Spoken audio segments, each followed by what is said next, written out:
কেমন আছেন ভিউয়ার্স? আর একটা গুরুত্বপূর্ণ ভিডিও নিয়ে চলে আসলাম। যারা যারা বাইক যত্নশীল এবং ঘন ঘন ফোম ওয়াশ করেন, পানি ওয়াশ করেন, তাদের জন্য আজকের ভিডিওটা। তো এটা হচ্ছে ইলেকট্রিক লাইন। আসলে এখানে যখন আপনি পানির বেশি প্রেশার দেবেন তখন এই লাইনগুলো আস্তে আস্তে নষ্ট হয়ে যাব। তো আপনারা একটু সতর্ক হয়ে এই জায়গাটা পলি পেঁচাইয়া লাগিয়ে ওয়াশটা দেবেন, তাহলে এরকম ধরনের সমস্যা হবে না।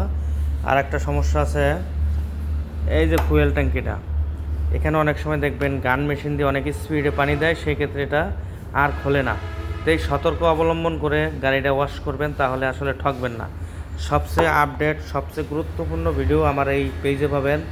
তো সবাই বেশি বেশি ফলো করুন, লাইক করুন, সাবস্ক্রাইব করুন। এই যে এটা ওইরকম, এটা নিয়ে আজকের মূল ভিডিও ছিল। ভিডিওটা ভালো লাগলে সবাই বেশি বেশি ছড়িয়ে দেন, সবাই জানতে পাক।